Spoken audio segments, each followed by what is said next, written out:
In the Academy's fourth year, Cimarron became the first Western to win the Best Picture Oscar and set an unprecedented Oscar history for being the first film to also be nominated in every eligible category available, triumphing against the romantic drama Lynne, journalism comedy The Front Page, juvenile body comedy drama Skippy, and the safari rescue adventure Craterhorn.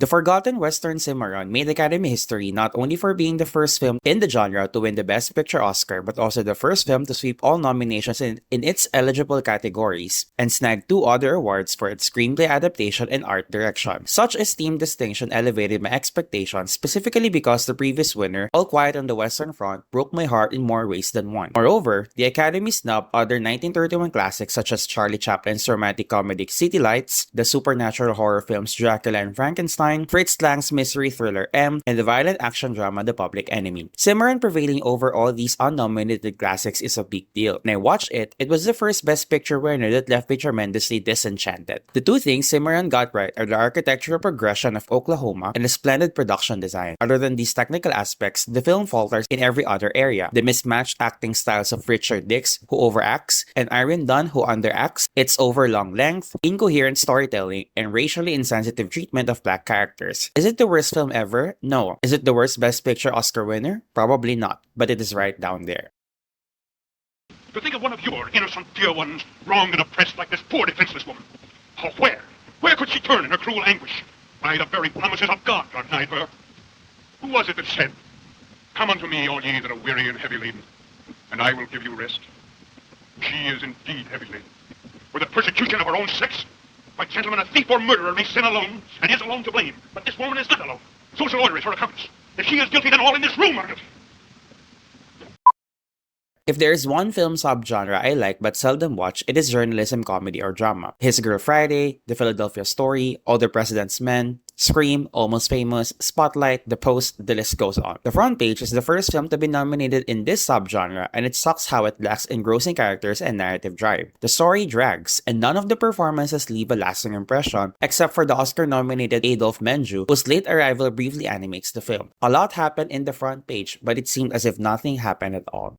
Up with it. Go on, shoot me.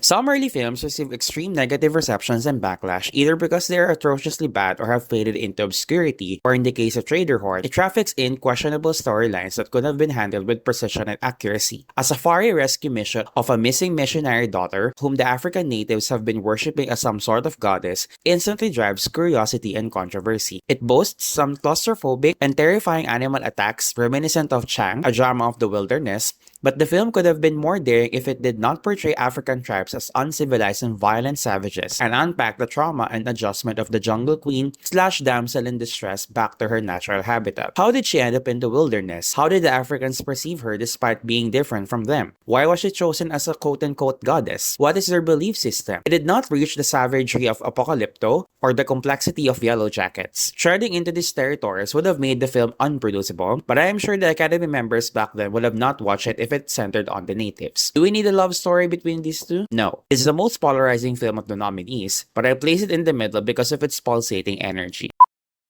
Lynne is another bygone Oscar-nominated romantic drama film of the 1930s about an aristocratic trophy wife who commits adultery, gives birth to her illegitimate son, and becomes blind during the war. This standard melodrama has a familiar plot and archetypal characters, and Harding gives a stronger performance here than in Holiday because her fragility and underacting fit Lady Isabella, who is defined by and confined to the expected feminine traditions and role allocations. It is competent, but predictable and unremarkable because other films address this story with more emotional punch, creativity, and spark.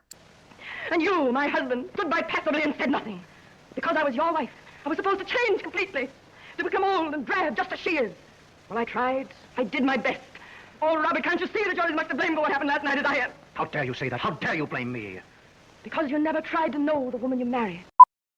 Skippy is a heartfelt and feel-good film about the childhood friendship between 2 boys from utmost ends of the socioeconomic hierarchy try to save their dog from a dog catcher. Jackie Cooper and Robert Coogan's adorable camaraderie is the film's greatest asset and emotional backbone. The story does not reach great heights and depths, and the tragedy is softened. You ain't got any dog. Yes, we have. He's that black one. And he's always kissing you. Well, we shot him with the rest of the mongrels.